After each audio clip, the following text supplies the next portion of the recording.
Morgan Freeman is now opening our eyes to the wonders of science. In Season 5, the Science Channel's Through the Wormhole, and Morgan Freeman joins me now. Good to see you. So let's talk about this, because this has really become a passion project for you, Through the Wormhole. Why is that? Well, it's number one, it's my company, Revelations Entertainment. We come up with it, we produce it, and it's caught on for some reason or other. And we're very proud of the fact that we have a lot of we have a very broad range of viewers, from young people to old.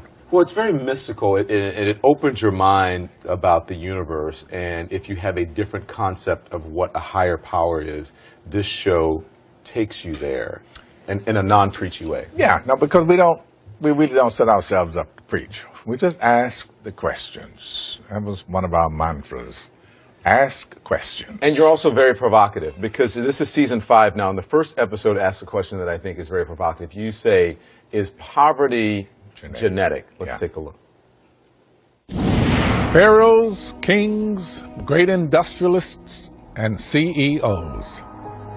Throughout history, a select few have claimed enormous wealth as a birthright. Some of them say they also inherit qualities and virtues that keep them rich.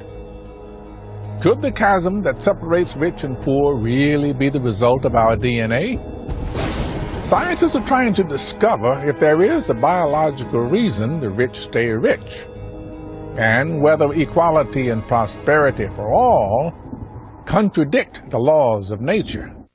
You also get personal. You share a bit of your life story in the show. You talk about growing up collecting bottles to go into movie theaters. Do you think poverty is part of genetics? Answering your questions. No, you can't say that. I don't think wealth, personally, I don't think wealth and genetics have anything to do with each other, actually. If you're born in the U.S., it really doesn't matter the condition of your birth. Mm-hmm. What matters is what you inherit from your nurturing, from your environment, whether or not you're going, I'm just from the standpoint of having been born with little. You can always get out of that. Poverty is just... But environment effects. Yeah. Say you're born as one of the untouchables in India, mm-hmm. There you are. And if you're born into the super rich, there you are. Here, you can be born to the super rich, but 3-4 generations down the line, it's gone. Mm-hmm. That's Here's a stat from your show, and it says that the richest 85 people on this planet have as much money as the poorest 3.5 billion. Yeah, right. That's on the planet, however. And it's not far off in America. No, it isn't far off in America, but we still here don't abandon the idea that it isn't finite. Yeah. It isn't finite if you were born. Where were you born? Me? Yeah. Baton Rouge, Louisiana. Baton Rouge General Hospital. Baton Rouge. There you go. Louisiana. I was born in Memphis, Tennessee.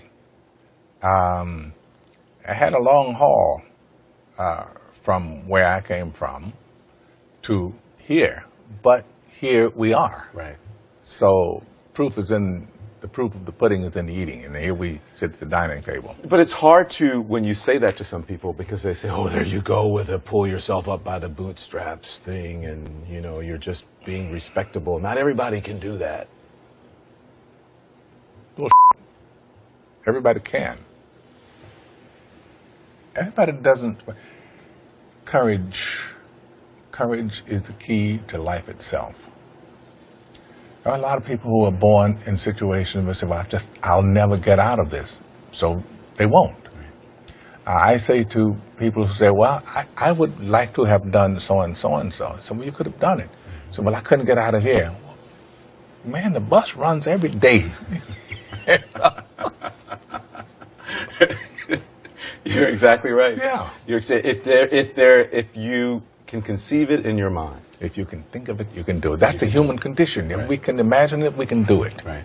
And I think that's the condition of each individual human. Right. So the whole thing, especially the president and Democrats now are talking about income inequality, and that's basically what, when you talk about the richest 85 people on the planet, right? Yeah. It's income inequality. Do you think that's, looking at, what's happening in the news now, is that a good idea? It's a great idea. It is the greatest idea. We have a much more vibrant society when we don't have such a vast chasm between the haves and the have-nots. We need that middle ground that we call the middle class, the people who buy everything, people who use the products that the rich are creating, if they're creating anything other than wealth, right? Right. So it's what's happening with the Chinese economy right now. They're changing their whole outlook because they need consumers. Yeah. And without a middle class, you're not going to have consumers. You're not going to have it at the level that we normally would have it. So can I go back to, because I thought what you said was fascinating, because you called it bull when you said people can't, pull themselves up. Do you think that race plays a part in wealth distribution, or either a mindset that you can't Today? or cannot? Yeah. No. You don't? No, I don't. You and I, we're proof. Why would race have anything to do with it? Put your mind to what you want to do and go for that.